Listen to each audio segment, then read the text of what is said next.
প্রিয় ছাত্রছাত্রী, অপূর্ব স্টাডি সেন্টারে তোমাদের সবাইকে স্বাগত। আশা করছি তোমরা সবাই ভালো আছো। আমি অপু স্যার। আজ আমি তোমাদের ইতিহাস বিষয় থেকে মান 2 ও মান 5-এর কিছু গুরুত্বপূর্ণ প্রশ্ন তোমাদের সামনে তুলে ধরব। আশা করছি এই প্রশ্নগুলি তোমরা যদি প্র্যাকটিস করো, ভালোভাবে তৈরি করে রাখো, সামনে যে দ্বিতীয় ইউনিট টেস্ট তোমাদের আসছে সেখানে তোমরা কমন পেয়ে যাবে। তা শুরু করা যাক। অষ্টম শ্রেণীর ইতিহাস, পঞ্চম অধ্যায় ঔপনিবেশিক শাসনের প্রতিক্রিয়া, সহযোগিতা ও বিদ্রোহ। এই চ্যাপ্টার থেকে মান 2-এর প্রথম প্রশ্ন, মধ্যবিত্ত ভদ্রলোক কাদের বলা হয়?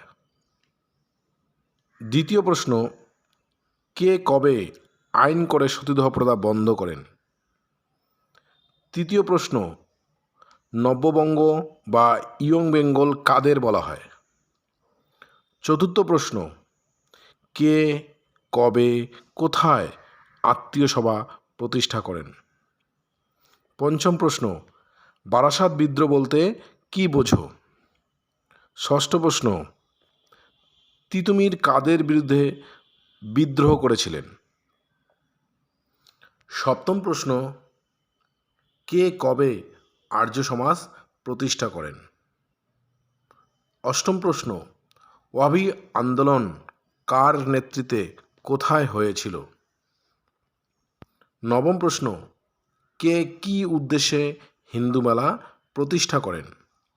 দশম প্রশ্ন, বীরেশ লিঙ্গম পান্তুলু স্মরণীয় কেন?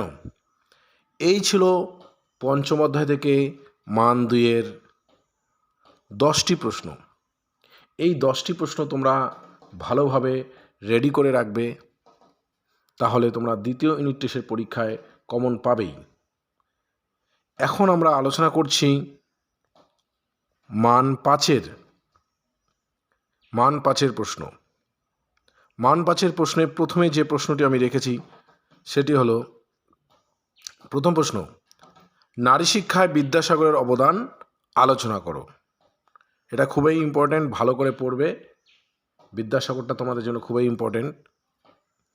দ্বিতীয় প্রশ্ন, মুসলিম সমাজের আধুনিকীকরণের স্যার সৈয়দ আহমেদ খান ও আলিগড় আন্দোলনের অবদান আলোচনা করো।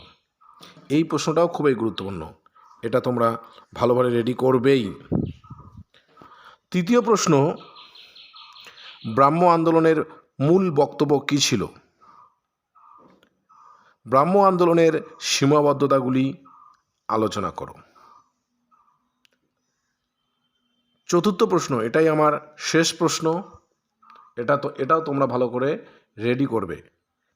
সিপাহী বিদ্রোহের ব্যর্থতার কারণগুলি কি? এই ছিল মান 5-এর 4টি প্রশ্ন। এই 4টি প্রশ্ন তোমরা ভালোভাবে রেডি করো। তা আজকের এই ভিডিও যদি তোমাদের ভালো লেগে থাকে তাহলে বন্ধুদের মধ্যে বেশি বেশি করে শেয়ার করবে, লাইক করবে, কমেন্ট করবে, ও এই চ্যানেলে যদি কেউ নতুন হয়ে থাকো তাহলে চ্যানেলটিকে সাবস্ক্রাইব করবে। আর কি ধরনের তোমাদের ভিডিও দরকার, কোন বিষয়ের উপর, কমেন্টের মাধ্যমে জানাবে, তাহলে আমি সেই সমস্ত ভিডিও নিয়ে তোমাদের সামনে হাজির হব। ওকে।